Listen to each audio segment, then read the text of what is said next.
bonjour. Et aujourd'hui, on plonge dans un truc qui nous concerne tous. Comment on fait pour prendre une bonne décision? C'est vrai, que ce soit pour, je sais pas, les vacances, changer de boulot, ou même un truc tout bête comme choisir un poster. On est souvent un peu perdu, quoi. Alors on va regarder ça avec des sources de YouTube assez différentes. David Laroche FR, Julien Godefroy, Voyage vers la paix, Mind Parachutes, Guillemette Moreau. Ça mélange psycho, stoïcisme, management. Notre but, essayer de trouver des stratégies un peu plus futées que la simple liste pour et contre. Oui, tout à fait. Et ces sources, elles montrent bien d'emblée que les méthodes habituelles, bon, elles ont leurs limites. L'instinct, par exemple. Ok, ça peut servir parfois, mais Mind Parachute souligne bien que c'est pas un outil fiable, c'est pas reproductible, et puis comment analyser après coup si c'était vraiment la bonne intuition. C'est compliqué. C'est vrai ça. On dit souvent fais confiance à ton instinct, mais c'est un peu flou. Et les listes pour et contre, c'est le même souci alors.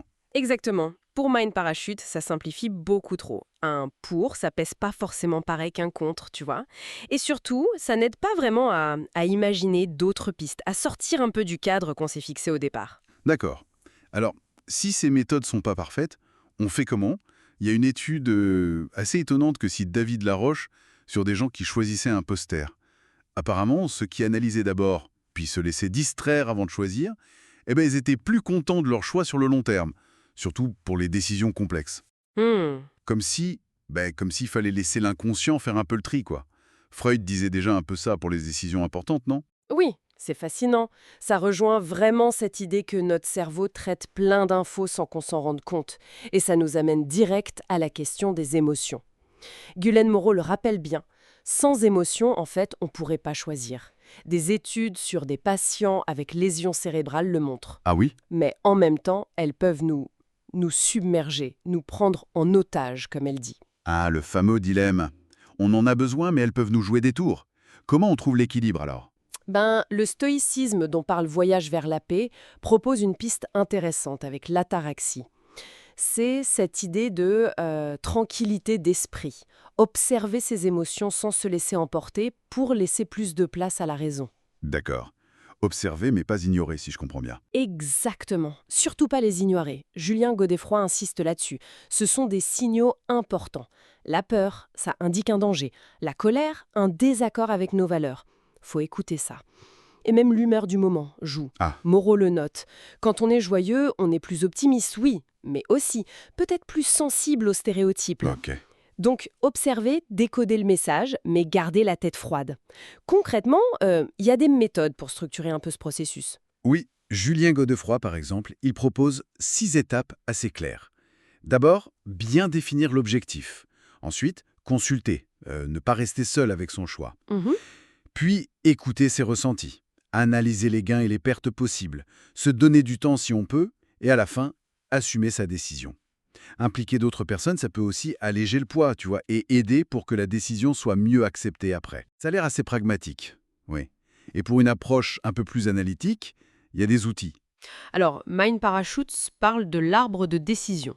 Pour chaque option, tu listes les résultats possibles, tu les classes selon ce qui est important pour toi, tes valeurs, tes buts, et t'essayes d'estimer leur probabilité. Ça oblige à être vraiment clair sur ce qui compte et à évaluer les risques plus objectivement. Ça force à se poser les bonnes questions, ensemble. C'est ça. Et les stoïciens, eux, ils ajoutent cette idée de se préparer mentalement au pire scénario. Voyage vers la paix en parle bien. C'est pas pour être pessimiste, mais plutôt pour réduire l'anxiété et être plus fort si jamais ça tourne mal. Et toujours cette idée clé chez eux, distinguer ce qui dépend vraiment de nous, ce qui dépend un peu et ce qui nous échappe complètement, pour concentrer son énergie au bon endroit. Très utile, ça, pour pas s'épuiser sur l'incontrôlable. Et une fois qu'on a décidé, qu'on a tranché, on a tendance à juger si c'était une bonne décision, juste en regardant le résultat, non? Ah oui, ça c'est le piège classique. L'erreur de jugement basée sur le résultat, comme l'explique Mind Parachutes. Le résultat, ça dépend aussi beaucoup de la chance. Ce qui est plus utile, c'est d'analyser pourquoi la décision paraissait bonne ou mauvaise au moment où on l'a prise, avec les infos qu'on avait à ce moment-là. C'est plus juste, effectivement. D'ailleurs, il y a une étude citée par David Laroche qui est assez frappante sur les regrets. Apparemment, 75% des gens regrettent davantage ce qu'ils n'ont pas fait. Ah oui, Comme quoi, par exemple? une opportunité pas saisie, pas assez de temps passé avec les proches, ce genre de choses. Ils regrettent plus ça que d'avoir agi, même si l'action menait à un mauvais résultat. Les si j'avais osé ou si j'avais pris le temps, on idéalise souvent les autres chemins, c'est vrai. Bon, alors si on essaie de synthétiser un peu tout ça, qu'est-ce qu'on retient? Ben, que prendre une bonne décision, c'est vraiment un art délicat, quoi. C'est un mélange. Faut de l'analyse rationnelle, bien sûr, mais aussi une écoute attentive de soi. L'intuition, les émotions, les valeurs profondes. Et puis une bonne dose d'humilité face à l'incertitude et à la part de chance. Les méthodes structurées, comme l'arbre des décisions ou les étapes de Godefroy, ça aide vraiment à clarifier les choses. Et beaucoup d'auto-observation, j'imagine. Comprendre ses propres biais, comment notre humeur nous influence, nos marqueurs somatiques, comme dit Guillettemeau, ces réactions du corps liées à nos expériences passées. Tout à fait. Bien se connaître et accepter ce qui nous échappe. Finalement, chaque décision, c'est une occasion d'apprendre quelque chose. C'est un peu comme la citation de Mandela que Godefroy reprend. Je ne perds jamais. Soit je gagne, soit j'apprends. J'aime beaucoup cette philosophie. Et pour finir, une petite question pour la route. Sachant que ce regret de ne pas avoir agi est si fréquent, si puissant, est-ce que dans certains cas, le simple fait de choisir et d'avancer, même si on risque de se tromper et de devoir ajuster, serait pas préférable à rester coincé dans l'indécision?